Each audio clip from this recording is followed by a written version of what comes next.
Hello everyone, आप देख रहे हैं फिजिक्स फर्रे और मैं हूं यश स्वामी, फर्स्ट ईयर एमबीबीएस स्टूडेंट। आज हम 10 मिनट फिजिक्स रिवीजन सीरीज का नेक्स्ट वीडियो देखेंगे गाइस। आपको सीरीज का पूरा प्लेलिस्ट आई बटन में मिल जाएगा।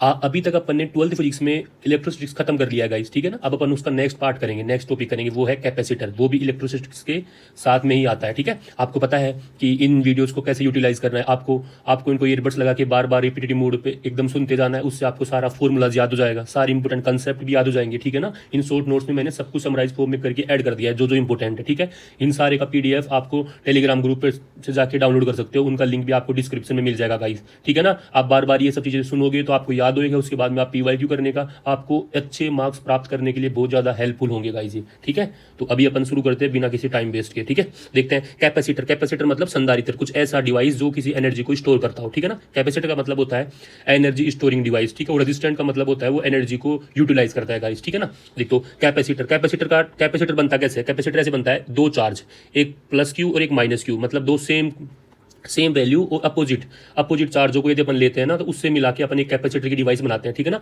मतलब एक कंडक्टर पे अपन प्लस क्यू चार्ज देते हैं, एक कंडक्टर को अपन माइनस क्यू चार्ज देते हैं। इनके बीच में एक इलेक्ट्रिक फील्ड होता है, ठीक है ना। तो इस इलेक्ट्रिक फील्ड के रूप में जो एनर्जी स्टोर करता है उसी को बोलते हैं कैपेसिटर। ये स्टेटमेंट कभी कभी आती है कि store energy in the form of electric field, ठीक है ना। जो कैपेसिटर की एनर्जी स्टोर होती है वो इलेक्ट्रिक फील्ड के रूप में होती है, ठीक है ना। देखो टोटल चार्ज ऑफ कैपेसिटर कितना हुआ, प्लस क्यू और माइनस क्यू इक्वल टू 0। पर चार्ज ऑफ कैपेसिटर जब अपने से पूछेगा तो अपन प्लस क्यू बताएंगे गाइस, ठीक है। अब देखो कैपेसिटर मतलब जो स्टोर चार्ज होता है ना, वो प्रोपोर्शनल टू होता है पोटेंशियल डिफरेंस के, ठीक है ना। इन दोनों के बीच में जो पोटेंशियल डिफरेंस होगा ना, उसके प्रोपोर्शनल टू होता है। तो Q इक्वल टू CV। इसे आप ऐसे मान लो, पहले जब तक नहीं जानते तब तक ये प्रोपोर्शनलिटी कोफिशिएंट है। पर इसी को बाद में अपन बोलते हैं कैपेसिटेंस, मतलब संधारित्र, धारिता, किसी भी पदार्थ का कितना कैपेसिटेंस है। देखो ये डिपेंड ऑन मटेरियल डिपेंड करता है। कैपेसिटेंस है ना C, वो मटेरियल पर डिपेंड करता है, ना तो वो Q पे डिपेंड करेगा और ना वो V पे डिपेंड करेगा गाइस, ठीक है ना।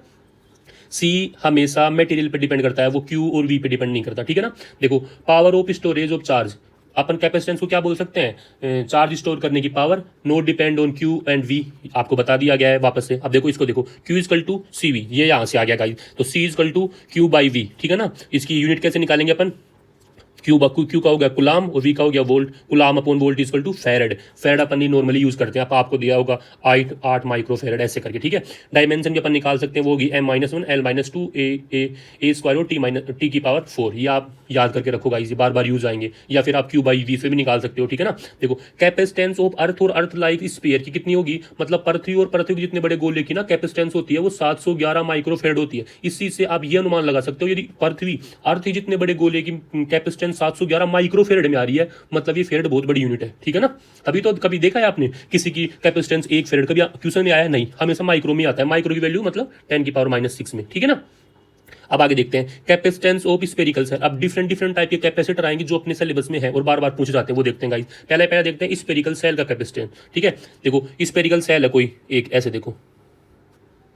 हाँ तो अभी अपन देख रहे थे कैपेसिटेंस फॉर स्पेरिकल सेल। देखो एक स्पेरिकल सेल दे रखा है, उसकी रेडियस R है। आपसे पूछा गया कि इसका कैपेसिटेंस अपने को ज्ञात करना है, ठीक है ना। तो इसका फॉर्मूला आप याद रखो, C equal to 4 pi epsilon naught R। Epsilon naught आप समझते हो, R ऑफ रेडियस हो गया, ठीक है ना। Depend on the medium shape और साइज। देखो मीडियम का मतलब आपको म्यू नोट पे डिपेंडेंसी, मीडियम इससे निकल गया। शेप और साइज मतलब R पे डिपेंडेंसी है, ठीक है ना। ये कभी भी इस पे डिपेंडेंसी नहीं दिखा रहा है, ना तो Q पे और ना V पे, जो अपन ने पहले बोला था Q इक्वल टू वी से करके निकाले थे ना, इन दोनों पे डिपेंड नहीं करता है, ठीक है ना। देखो सी मीडियम, यदि मीडियम में फॉर्मूला लगाना हो तो ER इंटू सी एयर लगा देंगे। ये रिलेटिव परमिएबिलिटी क्या होती है, ई मीडियम अपॉन ई नोट होती है गाइस, ठीक है। यदि ऐसे पूछे खूब सारे बड़े बड़े कैपेसिटर मिला के छोटा बनाना, वो अपन इलेक्ट्रिसिटी में करा था ना, ड्रॉप कलेक्टिंग मेथड वाला। तो इसमें देखो सी बिग इक्वल टू एन की पावर 1/3 सी स्मॉल करके निकाल लेंगे गाइस। एन है नंबर ऑफ कैपेसिटर, ठीक है ना, नंबर ऑफ स्मॉल कैपेसिटर जो ऐड करके अपन ने बड़ा कैपेसिटर बनाया वो। अब देखते हैं सबसे इंपॉर्टेंट कैपेसिटर, वो है पैरेलल प्लेट कैपेसिटर और प्रिंसिपल ऑफ कैपेसिटर, ठीक है। देखो प्रिंसिपल ऑफ कैपेसिटर क्या होता है, देखो दो प्लेट लेके आए अपन पास, एक तो न्यूट्रल प्लेट था, एक पे पॉजिटिव चार्ज था, ठीक है। पॉजिटिव चार्ज वाली प्लेट को इसके पास में लेके आए, ठीक है। जब इसके पास में लेके आए तो न्यूट्रल प्लेट पे ना चार्ज इंड्यूस हो गया। देखो पॉजिटिव के पास में तो नेगेटिव इंड्यूस हो गया इंडक्शन की वजह से, ठीक है। और इसके अपोजिट डायरेक्शन में पॉजिटिव आ गया, क्योंकि न्यूट्रल है तो टोटल चार्ज तो जीरो होना चाहिए था ना।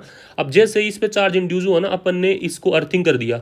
जब अर्थिंग कर दिया तो जो एक्स्ट्रा चार्ज था वो ट्रांसफर होकर नीचे आ गया, ठीक है। और फिर उसको अर्थिंग करने के बाद में उस अर्थिंग को अपन ने हटा भी दिया। देखो यहाँ पे क्या आ गया, प्लस क्यू, और यहाँ पे क्या आ गया, माइनस क्यू। अपने को यही तो बनाना था। इंडक्शन में देखो सेम सेम चार्ज, मतलब सेम सेम क्वांटिटी का चार्ज है और अपोजिट अपोजिट नेचर का है, तो इसी से तो बन गया कैपेसिटर अपना, ठीक है। अपन कैपेसिटर से बना सकते हैं। तो Q equal to C V, और इस कंडीशन में यदि Q इजकल टू कॉन्स्टेंट हो ना तो C प्रोपोर्शनल टू 1/V होता है। मतलब इसमें जितना अपन पोटेंशियल डिफरेंस को कम करते जाएंगे उतनी उसकी कैपेसिटेंस इंक्रीज होती जाएगी गाइज, ये आपको याद रख लेना है बस डायरेक्ट, ठीक है।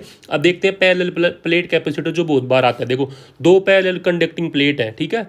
एक पर चार्ज डेंसिटी प्लस सिग्मा है, एक पे माइनस सिग्मा हो गया। अब देखो मैंने पैरेलल प्लेट कैपेसिटर के बीच में अपने को इलेक्ट्रिक फील्ड के बारे में बताया था, सिग्मा अपॉन 2 एप्सिलॉन नॉट होता है एक के वजह से। अब यहाँ तो अपन दोनों साइडों में काउंट नहीं कर रहे, इस साइड मेरी साइड में काउंट नहीं कर रहे हैं, तो अपन सिग्मा अपॉन 2 एप्सिलॉन नॉट ही आएगा, ठीक है ना। यदि कंडक्टिंग करते तो sigma upon 2 epsilon naught into 2 कर लेते तो सिग्मा अपॉन एप्सिलॉन नॉट आ जाता। अब देखो टोटल इलेक्ट्रिक फील्ड कितना हो गया इस सिग्मा अपॉन एप्सिलॉन नॉट दोनों को, क्योंकि दोनों को डायरेक्शन तो सेम ही है, ठीक है। अब इसी फॉर्मूले का यूज करते हुए अपन कैपेसिटेंस निकालते हैं। तो C इजकल टू होती है epsilon naught A by D, C is equal to epsilon naught A by D. आपको याद रखना है A है ना उन दोनों का common area of both plate, ऐसे दे रखा होगा, एक प्लेट इतनी बड़ी एक प्लेट इतनी बड़ी, लेकिन इसमें कॉमन कितना है, इतना, इसी को लेंगे अपन एरिया, ठीक है। C medium is equal to epsilon R और सी एयर, ये बार बार अपन देख चुके हैं। और ये depend on area distance and between the two plates, ये इन सब चीज़ों पे डिपेंड करेगा। एरिया का ए से डिपेंड, डिस्टेंस से ये डिस्टेंस है इन दोनों की, ठीक है, वो अपन यहाँ पुट कर रहे हैं। तो बताओ पैरेलल प्लेट कैपेसिटर का फॉर्मूला क्या आता है, C is equal to epsilon naught A by D. Epsilon naught A by D बार बार बोलोगे, याद कर लो इसको, ठीक है। इन पैरेलल प्लेट कैपेसिटर, अब देखो पैरेलल प्लेट कैपेसिटर में अपन एक चीज़ देखते हैं, वो है क्या, देखो फोर्स, एक प्लेट द्वारा दूसरे प्लेट पे फोर्स कितना आता है, ये भी कई बार क्वेश्चंस में पूछा जाता है। तो F equal to Q square upon 2 epsilon naught A, 2 epsilon naught A, एक तो फोर्स का फॉर्मूला। और आप ना पावर डेंसिटी, इलेक्ट्रिक डेंसिटी और पावर का फॉर्मूला इलेक्ट्रोस्टैटिक्स में भी पढ़ के आए हो, P बराबर half epsilon naught E square होता है गाइस। ये वहाँ भी यूज आता है, यहाँ भी यूज होता है गाइस, ठीक है ना। अब देखो force and the pressure on each plate by another, ठीक है ना। एक प्लेट द्वारा दूसरी प्लेट पे कितना फोर्स और प्रेशर अप्लाई किया गया ना, उसी के दोनों फॉर्मूले हैं गाइस, ठीक है ना। अब देखो डिस्ट्रीब्यूशन ऑफ चार्ज, आपको पता है कोई भी दो कंडक्टर के बीच में चार्ज तब तक फ्लो होता रहता है जब तक उनके पोटेंशियल सेम ना हो जाए, ठीक है ना। तो जब तक दोनों प्लेटों के पोटेंशियल सेम नहीं होंगे तब तक उनमें चार्ज का फ्लोइंग होता रहेगा। देखो यदि फ्लो बंद हो जाएगा यदि दोनों के पोटेंशियल सेम हो जाएंगे, ठीक है ना। और यदि दोनों के पोटेंशियल सेम है तो नो एनर्जी लॉस होएगा, ठीक है। तो यदि पोटेंशियल सेम है तो अपन V1 इक्वल टू V2 करके निकाल सकते हैं। एक स्पेयर का पोटेंशियल ये, एक स्पेयर का पोटेंशियल ये, ठीक है ना। यदि स्पेरिकल सेल्स पूछ दे रखा है अपने को, तो देखो के कट गया तो Q1 upon R1 equal to Q2 upon R2 निकाल सकते हैं, या sigma 1 R1 equal to sigma 2 R2 बोल सकते हैं, ठीक है ना। ये नॉर्मल कंडीशन है जब पोटेंशियल सेम सेम हो, ठीक है। देखो पर एक दूसरी कंडीशन और है, ठीक है, कि दो को अपन ने दो कैपेसिटर को जोड़ा जिसकी एक में C1 V1 और C2 V2 थी।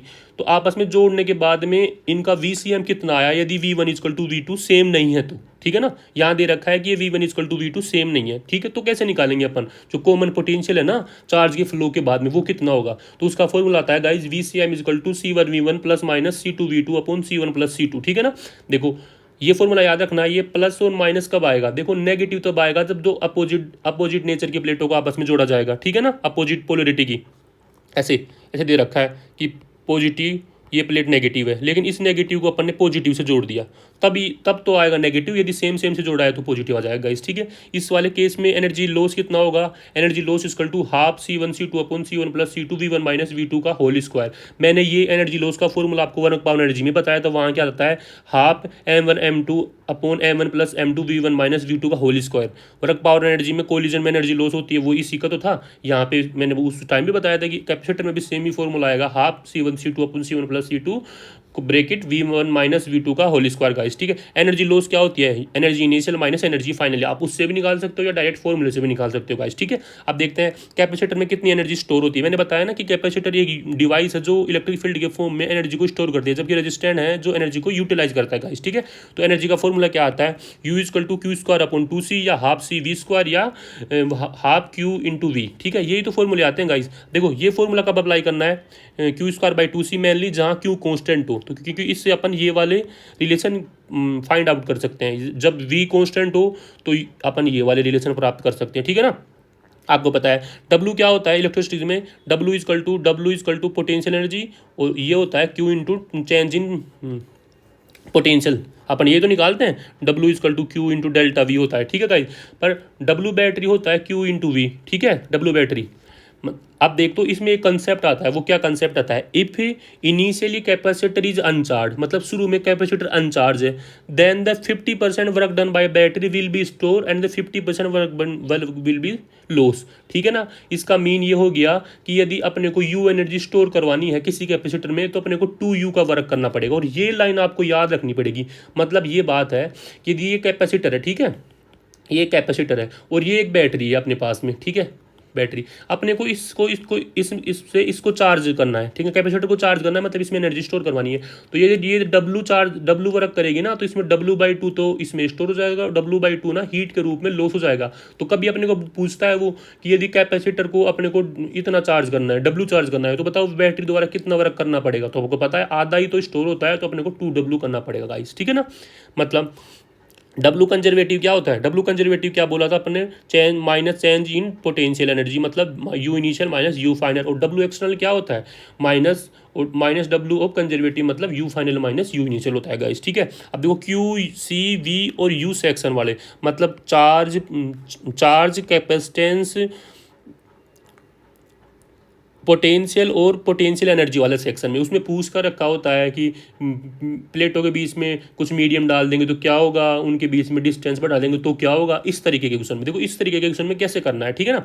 देखो इनमें कुछ आपको कंसेप्ट ना वो याद रखने हैं। देखो एक तो पहला तो ये, if the battery is connected, यदि ऐसे बोला गया है कि सर्किट में बैटरी कनेक्टेड हो रखी है, मतलब जुड़ी हुई है, तो उस कंडीशन में अपने को पोटेंशियल कांस्टेंट रखना है, ठीक है, पोटेंशियल कांस्टेंट मान के रखना है, तो पोटेंशियल से जो भी इफेक्ट आएंगे ना वो नहीं आएंगे। दूसरा case, if the battery is connected and the remove, यदि बैटरी को अपन ने जोड़ा और फिर उसको चार्ज करके हटा दिया, तो इस कंडीशन में Q कांस्टेंट होएगा, ठीक है। तो जहाँ भी Q के वेरिएबल आएंगे वो नहीं होंगे, वो नेग्लिजिबल कर देंगे। और इन पैरेलल प्लेट कैपेसिटर में Q इजकल टू CV आपने को पता है, ठीक है, C is equal to epsilon naught A/D ये भी अपने को पता है, और पोटेंशियल एनर्जी कितनी होती है Q²/2C या हाफ CV²।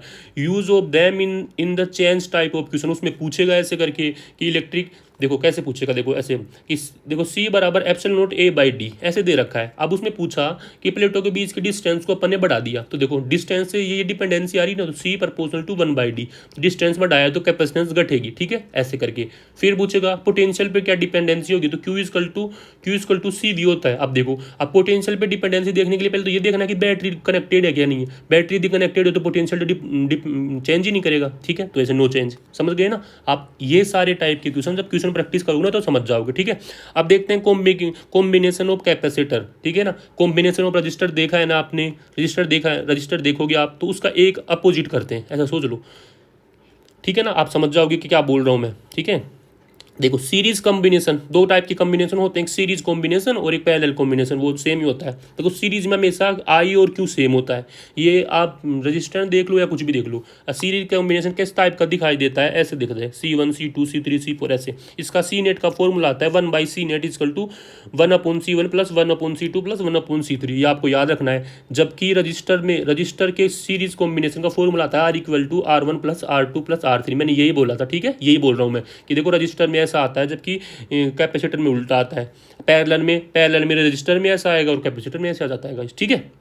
देखो इनके 5 केस बनते हैं, ठीक है, पैरेलल में भी 5 केस और सीरीज में भी 5 केस। देखो पहला तो ये कि इन the series all capacitor have same charge and that is also charge of capacitor circuit, ठीक है ना। इसमें देखो मैंने बताया कि सीरीज में तो हमेशा चार्ज और करंट है ना वो सेम ही रहता है, तो देखो यही बात लिखी हुई है, और वही है ना सर्किट का चार्ज होता है, ठीक है। देखो दो कैपेसिटर दे रखे हो, इसी वाले फॉर्मूले को सिंपलाई करके अपन कैसे निकाल सकते हैं, C net is equal to C1 C2 upon C1 plus C2। जब आप इसको सोल्व करोगे ना इतने से को, तो ये आंसर आपको ये मिलेगा, ठीक है। एन सेम टाइप के कैपेसिटर को दे रखे हैं तो सर्किट का फॉर्मूला आ जाएगा सी बाई एन, मतलब सी को अपन ने एन से डिवाइड कर दिया नंबर ऑफ कैपेसिटर से, ठीक है। अब Q is equal to C V है, आपको पता है कि क्यू कॉन्स्टेंट है तो सी प्रोपोर्शनल टू एक बाई वी करने में कोई दिक्कत नहीं अपने को, ठीक है। In the series total capacitance of decrease, मतलब अब बताओ ये आ रहा है यदि एन कैपेसिटर को अपन ने जोड़े तो सी बाई एन आ रहा है, बताओ सी में अपन डिवाइड कर रहे हैं एन से, मतलब कैपेसिटेंस तो घट रही है ना, अकेले की सी थी और दो करने के बाद में सी बाई टू हो रही है, तो मतलब डिक्रीज हो रही है ना इसमें, मतलब सीरीज में कैपेसिटेंस डिक्रीज होती है। अब देखते हैं दूसरा कॉम्बिनेशन, वो होता है पैरेलल कॉम्बिनेशन, ठीक है। पैरेलल कॉम्बिनेशन क्या होता है, अपने को पोटेंशियल है ना वो सेम रखना पड़ता है, ठीक है। अब देखो ये ऐसे ऐसा होता है C1 C2 और C3 ऐसे जुड़े होते हैं, ठीक है। सी नेट का फॉर्मूला क्या आता है, C net is equal to C1 plus C2 plus C3। अब इसी पैरेलल कॉम्बिनेशन में रजिस्टेंस का फॉर्मूला क्या आता है, आर इक्विवेलेंट होता है 1/R1 प्लस 1/R2। देखो ये सीरीज पैरेलल के जैसे सीरीज के जैसा आ गया, कैपेसिटर जो सीरीज के जैसा आ रहा था ना वैसा आ गया। अब देखो इसमें 5 केस देखते हैं अपन, देखो पहला, in the parallel all capacitor have same potential and that is the also voltage of circuit. पता है, मतलब मैंने पहले बताया पैरेलल में हमेशा पोटेंशियल सेम होता है और सर्किट का वही पोटेंशियल होता है, सीरीज में हमेशा चार्ज सेम रहता है और वही सर्किट का चार्ज रहता है, ठीक है। देखो दो कैपेसिटर आएंगे तो उसका फॉर्मूला क्या होगा, C1 प्लस C2, अपन इनको दो लिखेंगे तो C1 प्लस C2 तो होगा। यदि n capacitor same n capacitor हो गए तो एन इंटू सी, ठीक है। यदि क्यू इजकल टू सी भी दे रखा है, बता रखा है कि पोटेंशियल सेम है तो क्यू प्रोपोर्शनल टू सी हो गया गाइस, ठीक है। इन द पैरेलल में टोटल जो कैपेसिटेंस होती है ना वो इंक्रीज हो जाती है, बता रखा नहीं है। देखो एक की सी है तो दो की कितनी हो जाएगी, एन सी मतलब 2C, देखो तो इंक्रीज हो रहा है ना, तो ये याद रखना है, ठीक है। अब देखते हैं Wheatstone bridge and the equipotential point. देखो सबसे पहले तो देखो इक्विपोटेंशियल पॉइंट क्या होता है, मैंने आपको इलेक्ट्रोस्टैटिक्स में बताया कि if the 2 point of a wire not have any gadget both point are equipotential point. आप सर्किट में तो ऐसे ही देख लेना कि दो पॉइंटों के बीच में यदि कोई भी डिवाइस कनेक्टेड नहीं है तो इक्विपोटेंशियल पॉइंट है। देखो ये देखो इसके बीच में कोई डिवाइस है क्या, नहीं है, तो ये V1 इजकल टू VB, मतलब ए का पोटेंशियल और बी का पोटेंशियल सेम है तो दोनों आपस में इक्विपोटेंशियल पॉइंट हो गए। पर इन दोनों के बीच में कोई भी डिवाइस कनेक्टेड है, कैसा भी रजिस्टर है या इंडक्शन है या फिर कैपेसिटेंस है, कुछ भी जुड़ा हुआ है ना, तो उनका पोटेंशियल सेम नहीं रहता, तो VEA equal to not equal to VB, ठीक है ना, ये दोनों आपस में सेम नहीं होंगे, तो ये इक्विपोटेंशियल पॉइंट नहीं है, ये इक्विपोटेंशियल पॉइंट है, ठीक है। अब देखो अब व्हीटस्टोन ब्रिज कैसे बनता है, देखो ऐसे बन गया कि A और B इनके बीच में एक कैपेसिटर ऐसे जोड़ा, एक कैपेसिटर ऐसे जोड़ा, एक ऐसे जोड़ा और एक ऐसे जोड़ा और एक ऐसे जोड़ा, ठीक है।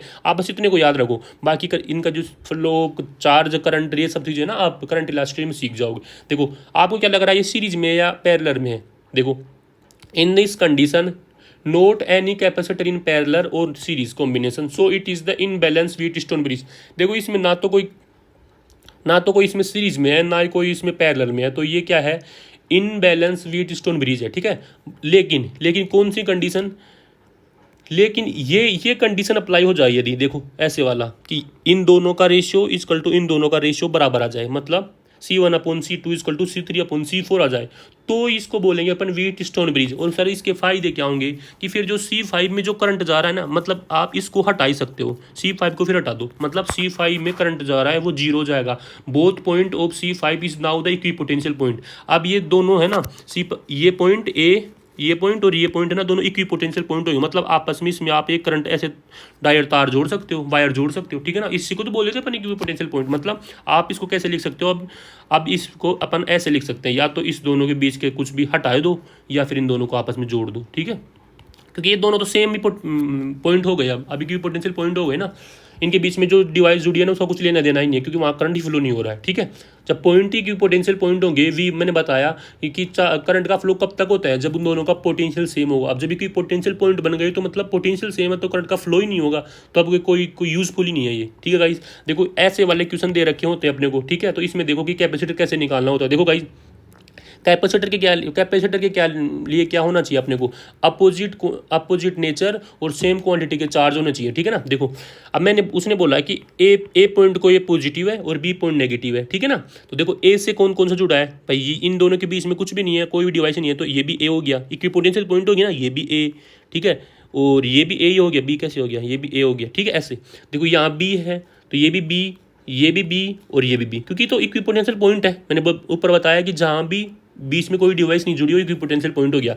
यदि इसका चार्ज पॉजिटिव है तो इसकी जो भी कनेक्टेड प्लेटेड होंगी वहाँ पॉजिटिव होगा, तो देखो अपन ने यहाँ भी पॉजिटिव कर दिया, यहाँ भी पॉजिटिव कर दिया, यहाँ भी पॉजिटिव कर दिया, यहाँ भी पॉजिटिव कर दिया, ठीक है गाइस। यहाँ नेगेटिव चार्ज है तो अपन ने यहाँ भी नेगेटिव कर दिया, यहाँ भी नेगेटिव, यहाँ भी नेगेटिव, यहाँ भी नेगेटिव, आप ऐसे भी कर सकते हो, यहाँ भी पॉजिटिव पर यहाँ भी पॉजिटिव, बार कोई दूसरी प्लेट नहीं है तो कोई यूजफुल नहीं होगा। अब देखो गाइस ये एक कैपेसिटर बन गया, ठीक है। ये किस किस के बीच में बना, ए और बी के बीच में, तो अपन ने लिख दिया ए और बी के बीच में एक कैपेसिटर लग गया, ठीक है। ये फिनिश हो गया। दूसरा कैपेसिटर देखो नेगेटिव और पॉजिटिव किसके बीच में बन रहा है, ये बी है और ये कौन सा है, ये ए है, तो ए और बी के बीच में दूसरा बन गया, ठीक है गाइस, ये भी लिख दिया। फिर तीसरा ए और बी के बीच में कौन सा, तीसरा, तो ये भी लिख दिया, ठीक है। चौथा ए और बी के बीच में चौथा, ये लिख दिया। और ये कौन से कॉम्बिनेशन में हो गया, आप देखो ऐसा कॉम्बिनेशन कब बनता है, ये पैरेलल हो गया ना, पैरेलल। तो यदि सेम सेम होंगे तो कितना आ जाएगा, 4 से आ जाएगा, ऐसे ऐसे करके निकाल लोगे गाइस आप, ठीक है। अब देखते हैं मीडियम बिटवीन द प्लेट। अब आपने पैरेलल प्लेट कैपेसिटर देखा, ठीक है, तो अब उसमें देखते हैं पैरेलल प्लेट कैपेसिटर की जो कैपेसिटेंस कितनी आती है, C=ε0A/d। अब अपन देखते हैं कि यदि मीडियम दूसरा डाल दे, एयर की जगह ε0 की जगह कुछ और आए तो फिर कैसा आएगा, ठीक है ना। तो उस टाइप के क्वेश्चन, तो पहला तो आता है डिस्टेंस डिवीजन और दूसरा आता है एरिया डिवीजन। देखो मेरे को एक बात बताओ, पहले तो आप, ये पैरेलल प्लेट कैपेसिटर है एक, ठीक है। अब ये बताओ इनमें डिस्टेंस कौन सी है और एरिया कौन सा है। देखो प्लेट का जो ये होता है ना, ये ऐसे समझो आप, प्लेट के जो बीटों की जो हाइट होती है ऐसे समझ लो, ये तो उनके बीच का एरिया होता है, और इनके बीच का, दोनों प्लेटों के बीच की जो गैप होती है ना, वो होता है उसका डिस्टेंस होता है। तो अभी अपन कौन सा डिवीजन देख रहे हैं, डिस्टेंस देख रहे हैं, मतलब उनके छोटे छोटे डिवीजन डिस्टेंस के बीच में अपन ने अलग अलग मीडियम रख दिए हैं। तो इस केस में अपन उसकी जो कैपेसिटेंस है ना वो कैसे निकालेंगे गाइस, देखो अब इसमें के टोटल की वैल्यू देखो, इसने बोला कि D1 डिस्टेंस का एक अलग मीडियम है, D2 डिस्टेंस का एक अलग मीडियम है, D3 का ऐसे अलग अलग डाल दिया। तो इसमें के नेट कैसे निकालते, D/D1/K1 plus D2/K2 plus D3/K3। और यदि टू सेम हो, सबसे ज़्यादा ये यूज आता है, टू सेम हो तो के नेट का फॉर्मूला आता है 2K1K2/K1 प्लस K2 गाइस, ठीक है ना। और इस के को अपन इस ε0 की जगह यूज करके के इंटू करके निकाल सकते हैं गाइस, ठीक है। अब देखो एरिया डिवीजन कैसे, मैंने बताया आपको कि ये डिस्टेंस, ये तो डिस्टेंस होती है और ये होता है उनके हाइट, मतलब प्लेट की हाइट को अपन एरिया बोलते हैं। देखो तो A1 एरिया का तो अपन ने K1 मीडियम, A2 एरिया का K2 मीडियम और A3 एरिया का अपन ने K3 मीडियम डाल दिया, ठीक है। तो इस कंडीशन में अपने को के टोटल कैसे निकलेगा, K1 A1 plus K2 A2 plus K3 A3 upon A1 plus A2 plus A3, और 2 सेम हो जाए तो अपन ने K1 प्लस K2/2। ये फॉर्मूले आपको ज़्यादा यूज आएंगे 2 वाले, ठीक है ना। बाकी आप को नॉर्मल फॉर्मूला भी याद रख लेना गाइस, ठीक है। अब देखो एनर्जी डेंसिटी मैंने बताया था कि प्रेशर और एनर्जी डेंसिटी का दोनों का सेम फॉर्मूला आता है, वो कितना आता है, 12ε0 गाइस, 12ε0 ठीक है। पर फोर्स का फॉर्मूला देखा था अपन ने पहले कैपेसिटर में, Q²/2ε0A ऐसे करके देखा था ना। देखो गाइस कहाँ पे देखा था, यहाँ पे देखा था, पैरेलल प्लेट कैपेसिटर जहाँ पे देखा था ना वहीं पे देखा था। देखो ये रखा Q²/2ε0A फोर्स है और प्रेशर कितना है, 12ε0E², और वही एनर्जी डेंसिटी का फॉर्मूला नीचे आपने लिख दिया, ठीक है। तो मतलब एनर्जी डेंसिटी और फोर्स का फॉर्मूला दोनों सेम ही आता है गाइस, ठीक है। अब देखते हैं capacitance of different type of capacitor, ठीक है ना। अब अलग अलग टाइप के भी कैपेसिटर होते हैं, उनका फॉर्मूला आपको याद रखना है जस्ट, ठीक है ना। यदि ऐसा कैपेसिटर दिया हुआ है, एक स्पेयर है, उसमें देखो या बीच में होल है, इसकी रेडियस ए है और इसकी रेडियस बी है, इसको अर्थिंग किया हुआ है, ऐसा सेम टू सेम दे रखा होगा ना, तो आप निकाल लेना, बाहर की चार्ज -Q और अंदर का चार्ज Q। तो इसमें कैपेसिटेंस आएगी C=4πε0AB/B-A, जहाँ देखो ए अंदर वाली की रेडियस और बी बाहर वाली की रेडियस हो गई, ठीक है। सेकंड वाला जो अपन देखते हैं अपन स्पेयर वाला, तो इसमें देखो इसका कैपेसिटेंस कितना आता है, 4πε0A, ठीक है गाइस। थर्ड वाले का ये सिलेंड्रिकल कैपेसिटेंस है, इसका इतना फॉर्मूला कितना आता है, C=2πε0L/log_E बी पता है, बी बाहर वाली टोटल रेडियस और अंदर वाले होलो की रेडियस ए हो गई गाइस। ऐसे वाला आगे यदि अंदर वाले को अर्थिंग कर रखा है तो C=4πε0B²/B-A। गाइस आपको ये फॉर्मूला डायरेक्ट याद रखने हैं, ठीक है ना। आप इनको बार बार सुनोगे और इनकी पीडीएफ को निकाल के आपने खुद के शॉर्ट नोट्स बना लो, ठीक है ना, वो आपको रिवीजन में बहुत हेल्प करेंगे गाइस। अब देखो अब कैपेसिटर इन सर्किट, कैपेसिटर और सर्किट में दे रखा हो तो क्या होगा, दो केस आपको याद रखने हैं। एक तो T=0 का मतलब इनिशियल ऐसे पूछ रखा है, इमीडिएटली अपन ने चेक किया तो मतलब, ठीक है ना। T=0 मतलब जब कुछ हुआ उसी टाइम चेक कर लिया, जो टाइम अपने को लगा ही नहीं, तो T=0। और एक होता है T=इनफाइनाइट, या मतलब बाद में अपन चेक कर रहे हैं, इसको बोलते हैं अपन स्टेडी स्टेट, ठीक है ना। देखो यदि T=0 पे चेक कर रहा है तो कैपेसिटर ना शॉर्ट सर्किट की तरह बिहेव करेगा, मतलब इन दोनों के बीच में कुछ है ही नहीं, मतलब रजिस्टर ही जीरो है, रजिस्टेंस जीरो है, ठीक है ना। इस तरीके से बिहेव करेगा। पर यदि स्टेडी स्टेज है, स्टेडी स्टेट मतलब खूब टाइम बीत गया, तो वो ओपन सर्किट की तरह बिहेव करेगा। मतलब देखो ऐसे, मतलब इन दोनों का रेजिस्टेंस जीरो है, मतलब ये तार ही टूट गया है, वायर ही टूट गया है, ऐसे बिहेव करेगा इस कैपेसिटर, ठीक है ना। तो अपने को याद रखना है। है ना। यदि टाइम दिया हुआ नहीं है तो स्टेडी स्टेडी मापेंगे अपन और लॉन्ग टाइम मापेंगे और उसमें रजिस्टेंस है ना वो इनफाइनाइट मान लेंगे। मतलब ऐसे जिस सर्किट में देखो ऐसे हो गया, मैं आपको समझा देता हूँ एक बार। देखो ये हो गया, ठीक है, ये सर्किट है। नॉर्मली अपन ये कैपेसिटर सी है, ऐसे पूछा कि अपन ने स्विच ऑन किया और उसी टाइम अपने को करंट फ्लो याद करना है, तो फिर अपन को इसकी जगह अपन ने लिख देना ऐसे वाला वायर, ठीक है, ठीक है, ऐसे वाला वायर। पर ऐसे पूछ रहा है स्टेडी स्टेट मतलब थोड़े टाइम बाद में, तो ऐसे इसकी जगह लिख देना अपने को कि ये वायर ही टूट गया, मतलब ये वायर टूट गया तो अब इसमें तो करंट फ्लो ही नहीं होगा, ठीक है, ऐसे वाला। ठीक है, आपको रजिस्टर के कॉम्बिनेशन अपन करंट इलास्टिसिटी में पढ़ेंगे, लेकिन आप देख लो एक बार यहाँ कैपेसिटर का जो सीरीज में कॉम्बिनेशन का फॉर्मूला क्या आता है, R1 + R2 + R3 equal to R net आ गया। और पैरेलल में क्या आता है, पैरेलल में 1/पैरेलल बराबर तो A1/R1 + 1/R2 + 1/R3 आता है, ठीक है ना। और V = IR करके ओम्स का लॉ अप्लाई करके हम सर्किट में क्वेश्चन सोल्व कर लेते हैं गाइस, ठीक है ना। Capacitor store energy and resistance use energy, ठीक है, ये आपको पता है, रजिस्टर एनर्जी का यूज करता है और कैपेसिटर एनर्जी को स्टोर करता है। आप ये बात याद रखना, कैपेसिटर ना इलेक्ट्रिक फील्ड के फॉर्म में एनर्जी को यूज करता है, ठीक, स्टोर करता है गाइस, ठीक है ना। अब देखते हैं चार्जिंग और डिस्चार्जिंग ऑफ कैपेसिटर। देखो ये सबसे इंपॉर्टेंट लगता है मेरे को, ठीक है ना। देखो चार्जिंग का मतलब एक अनचार्ज कैपेसिटर अपन अपने को उसको चार्ज करना है, ठीक है। तो उसके एक तो फॉर्मूला, एक तो आपको इक्वेशन याद रखनी पड़ेगी, क्या, Q = Q मैक्सिमम 1 - e⁻t/RC, क्या, Q = Q maximum bracket 1 - e⁻t/RC। देखो इसका ये अपन ग्राफ बनाएंगे ना तो एक्सपोनेंशियल इंक्रीज होने वाला है, देखो, ठीक है, ठीक है। पर ये इनफाइनाइट पे जाके फुल्ली चार्ज होता है, इनफाइनाइट पे जाके देखो ये इसके टच नहीं हो रहा, तो इनफाइनाइट पे जाके ना ये फुल्ली चार्ज होता है गाइस, देखो, ठीक है। ये RC टाइम है, ठीक है, RC टाइम क्या होता है वो अपन आगे बता देंगे, ठीक है। और ये उसका फुल्ली चार्ज है, ठीक है गाइस, ये पता चल गया अपने को। डिस्चार्जिंग की इक्वेशन क्या आती है, QT = Q0 या Q मैक्सिमम e⁻t/RC, ठीक है, e⁻t/RC। देखो तो इस इक्वेशन में अपन क्या करेंगे, जब t = 0 पुट करेंगे ना, t = 0 पुट करेंगे तो QT = Q0, मतलब वो फुल्ली चार्ज है, अभी तक डिस्चार्ज नहीं हुआ। बट t = इनफाइनाइट पुट करेंगे तो QT = 0, मतलब वो टोटली डिस्चार्ज हो चुका है गाइस। और t = RC पुट करेंगे मतलब QT = 0.379 QM, ठीक है। एक इसका भी ग्राफ याद रख लेना इसको गाइस अपने को। अब आप ये याद रख लो, ये RC अलग लिख रखे हैं, ये टाइम अलग लिख रखे हैं। जहाँ भी ये RC और ये दे रखा हो ना, को आपको कोफिशिएंट दे रखा हो, आपको रेडियोएक्टिविटी में भी देखोगे आप, जहाँ भी दे रखा हो, आप ये याद रखना, पहले तो इनकी यूनिट दोनों की सेम है, क्योंकि आपको T/RC कर रहे हैं तो ना, अभी जब डिवीजन कर रहे हैं तो इन दोनों की यूनिट तो सेम ही होगी, तो T = RC है, ठीक है, दोनों की यूनिट सेम है। दूसरा टाइम कांस्टेंट है, इसको टाइम कांस्टेंट बोलते हैं। तीसरा यूनिट एंड डायमेंशन आप लाइक सेम, दोनों की टाइम की सेम ही होगी। तीसरा है देखो RC का मतलब होता है वो टाइम जिससे कोई भी क्वांटिटी 63% से इंक्रीज हो जाए या 63% से डिक्रीज हो जाए, 63% से इंक्रीज या 63% से डिक्रीज। देखो यहाँ डिस्चार्जिंग हो रहा है तो देखो 100 में से 63% घटाएंगे तो कितना बचेगा, 37 बचेगा ना, देखो 37 आ रहा है, ठीक है। वैसे चार्जिंग में 0 से हो रहा है तो 63 बढ़ जाएगी, क्योंकि चार्जिंग तो बढ़ रही है, तो 63 आ रहा है, देखो यहाँ 63 आ रहा है, समझ में आ गया।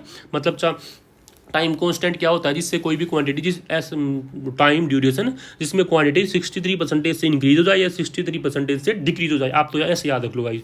तो ठीक है गाइस, अपन ने कैपेसिटर के भी सारे फॉर्मूले रिवाइज कर लिए हैं। आप बार बार इनको ईयरबड्स लगा के रिपीटेटिव मोड में सुनते जाइए, उसके बाद में PYQ को अटेंड करिए। यार मैं पूरा आपको गारंटी के साथ बोल रहा हूँ, आपके अच्छे मार्क्स आप स्कोर कर पाओगे, ठीक है ना। मैंने ऐसे करके ही बार बार सुना था और बार बार सुन के अच्छे मार्क्स गेन कर लिए। और मैं कोई टॉपर स्टूडेंटों में से तो आता नहीं था कि मेरे को सब कुछ पहले से आता था, 0 से स्टार्ट करके ही मैंने सब कुछ अचीव किया था गाइस, ठीक है। तो थैंक यू गाइस, आपको अच्छा लगता है वीडियो तो प्लीज़ लाइक करिए, शेयर करिए, सब्सक्राइब करिए और अपने दोस्तों के साथ भी शेयर करिए। मिलते हैं नेक्स्ट वीडियो में, ठीक है, bye bye. Thank you guys, please like, share and subscribe the channel and join the Telegram group for the PDF or R physics formula sheet. Thank you.